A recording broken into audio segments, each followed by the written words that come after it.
में चंद्र ग्रहण का विधान बन रहा है। इस चंद्र ग्रहण का सूतक कल सुबह 6:20 से लगेगा।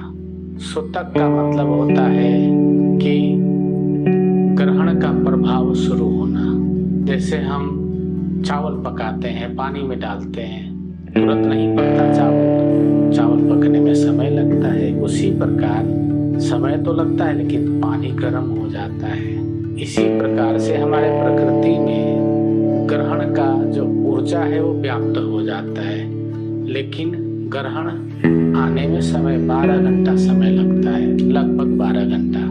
और ये जो 12 घंटे का काल है इसको सूतक बोला जाता है। इस सूतक में मनुष्य को सोना नहीं चाहिए, निद्रा, मैथुन आदि नहीं करना चाहिए, भोजन अभक्ष्य पदार्थ नहीं खाना चाहिए।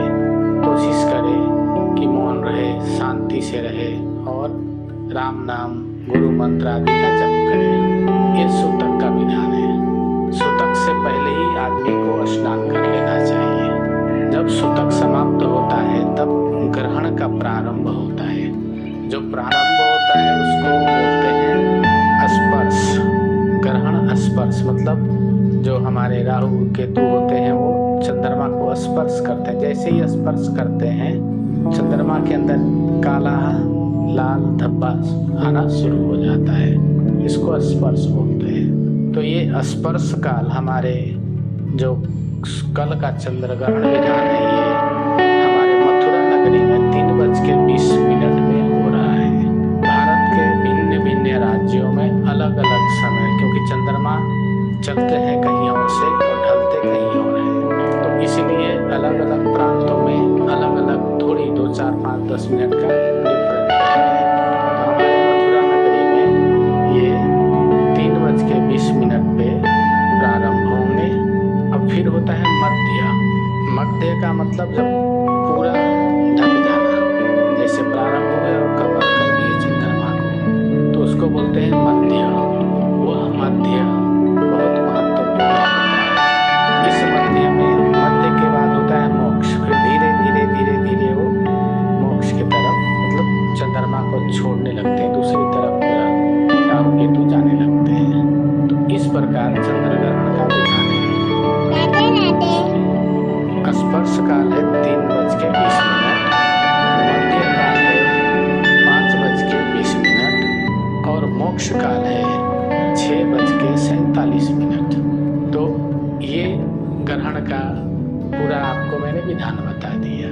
अब ग्रहण काल में क्या करना चाहिए आप लोगों को? ग्रहण लगने से पहले आपको आधा किलो 1 किलो जितना भी हो चावल एक थैले में या एक डब्बे में रख लीजिए। बहुत से लोग उसमें दाल पे मिला देते हैं, आप चाहें तो भी मिला सकते हैं। ग्रहण ये तो आप मिला के रख दीजिए या चावल रख दीजिए एक तरफ। अब ग्रहण काल में आपको जैसे ग्रहण स्पर्श होने वाला है उससे पहले नहा धोआ के तैयार रहिए। ध्यान रखना है कि खाना पीना नहीं है उस काल में। ग्रहण के काल में मल मूत्र का त्याग भी वर्जित है। अगर बहुत इमरजेंसी हो तो ईश्वर का स्मरण करके आप कर सकते हैं। मल मूत्र को रोकना भी ठीक नहीं होता है। इस प्रकार से अब ग्रहण में राम राम राम राम राम कोई भी ईश्वर का नाम आपको अच्छा लगे उसका जाप करिए। अगर आपके पास गुरु मंत्र है तो गुरु मंत्र का जाप करिए। अगर आपके पास अन्य कोई प्रिय मंत्र है तो उसका जाप करिए। कोई प्रिय नाम है भगवान का उसका जाप करिए। ग्रहण काल में जल पीना, निद्रा, मैथुन, मिथ्या भाषण, झूठ बोलना, निंदा करना और किसी भी प्रकार का हिंसा करना ये सब वर्जित है। ऐसा करने से आपको उस ग्रहण का विशेष दोष लगता है। अब जैसे किसी का ग्रह चाल खराब चलता हो तो उसके लिए ओम नमो भगवते भास्कराय अस्माकं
उस चावल को रख दें। उस चावल को कहीं भी किसी को दान में दे दीजिए, जो भी जहाँ भी आपको अनुकूल पड़े। और नहीं तो उस चावल को आप नदी में डाल देंगे, मछली खा जाएगी और मछली, कछुए, जीव जंतु खा जाएंगे। तो इससे आपको आपके शरीर के दैहिक, दैविक, भौतिक तीनों प्रकार की ताप में शांति मिलती है। गुरुदेव की असीम कृपा है। राधे राधे।